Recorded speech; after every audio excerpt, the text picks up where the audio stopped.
అందరికీ నమస్కారం. మరో 18 గంటల్లో రాష్ట్రంలో సార్వత్రిక ఎన్నికల కౌంటింగ్ ప్రక్రియ ప్రారంభం కావడం జరుగుతోంది.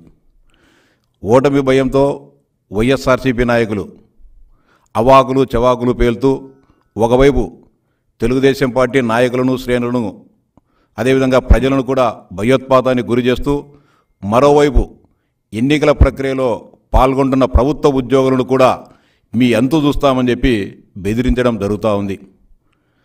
మొన్న మాజీ మంత్రి పేర్ని నాని గారు ఉద్యోగులను భయభ్రాంతులకు గురి చేస్తూ వారు అంతు చూస్తాం, 4వ తేదీ తర్వాత ముసళ్ళ పండగ ఉంది, మీరంతా కాచుకోండి, ఎన్నికల కౌంటింగ్ ప్రక్రియ ముగిసిన తర్వాత మీ అంతు తేలుస్తామని చెప్పి బెదిరింపు మాటలకు దిగడం జరుగుతూ ఉంది.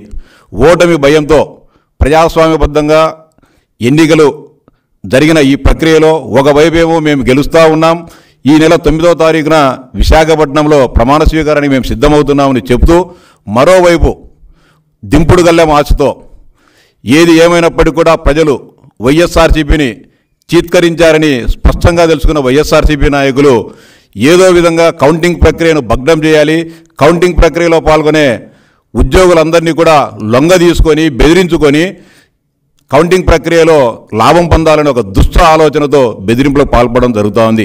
పేర్ని నాని గారికి స్పష్టంగా చెప్తా ఉన్నా, నీ ఉడత ఊపులకు ఎవరు భయపడే ఉద్యోగులు కానీ తెలుగుదేశం పార్టీ కార్యకర్తలు కానీ నాయకులు కానీ ఎవరూ లేరని చెప్పి స్పష్టంగా తెలుసుకో అని చెప్పి పేర్ని నాని గారు హెచ్చరిస్తూ ఉన్నా.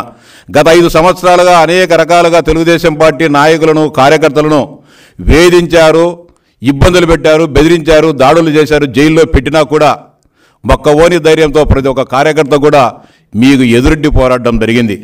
అదేవిధంగా వాళ్ళ హక్కుల కోసం మీరిచ్చిన హామీలను నెరవేర్చమని డిమాండ్ చేసిన పాపానికి ఉద్యోగులపైన, ఉపాధ్యాయులపైన, పెన్షనర్లపైన మీరు ఏ విధంగా వేధింపులకు దిగారో అనగదొక్కారో కూడా ఈ రాష్ట్రంలో ఉన్న ప్రభుత్వ ఉద్యోగులు ఉపాధ్యాయులు అందరూ చూశారు.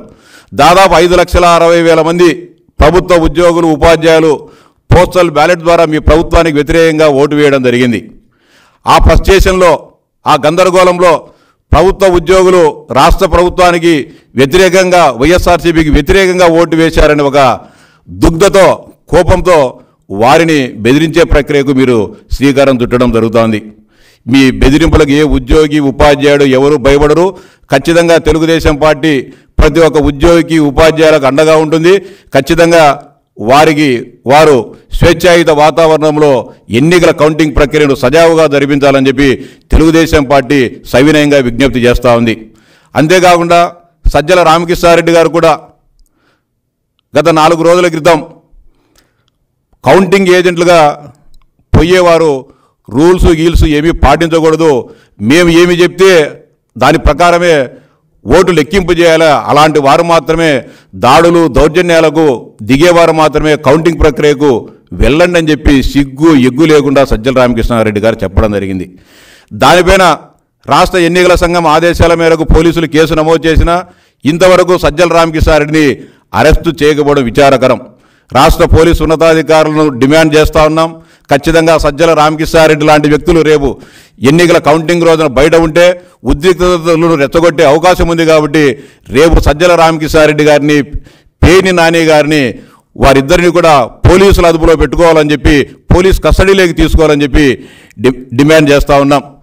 అంతేకాకుండా పోస్టల్ బ్యాలెట్ విషయంలో కూడా అనేక రకాలైన గందరగోళాలకు తెరతీసి ఏది ఏమైనప్పుడు కూడా తమ మాట నెగ్గాలని చెప్పి రాష్ట్ర ఉన్నత న్యాయస్థానాన్ని ఆశ్రయించడం జరిగింది. మళ్ళీ సుప్రీంకోర్టును కూడా ఆశ్రయించడం జరిగింది. రాజకీయాల్లో గెలుపోవటంలో, ఎన్నికల్లో గెలుపోవటంలో సహజం. 2019 సంవత్సరంలో తెలుగుదేశం పార్టీ మేము అధికారం కోల్పోయినప్పుడు హుందాగా ఓటమిని అంగీకరించాం.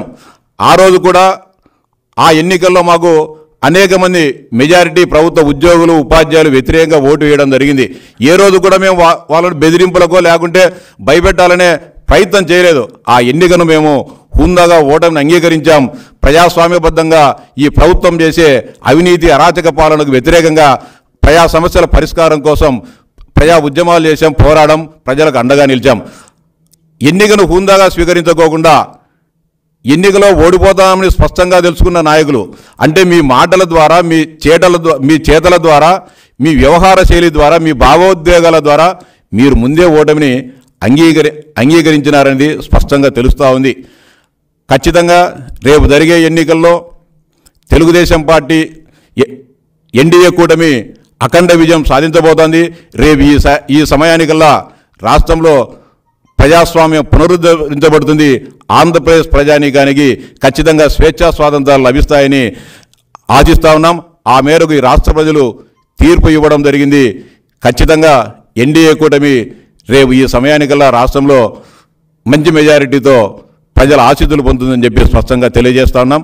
అంతేకాకుండా ప్రజలను, ఉద్యోగులను భయపెట్టేదానికి ప్రయత్నం చేస్తున్న పేర్ని నానిని, సజ్జలను వెంటనే పోలీసులు అదుపులోకి తీసుకొని కౌంటింగ్ ప్రక్రియకు విఘాతం కలగకోకుండా చర్యలు తీసుకోవాలని చెప్పి ఎన్నికల సంఘాన్ని విజ్ఞప్తి చేస్తూ ఉన్నాం.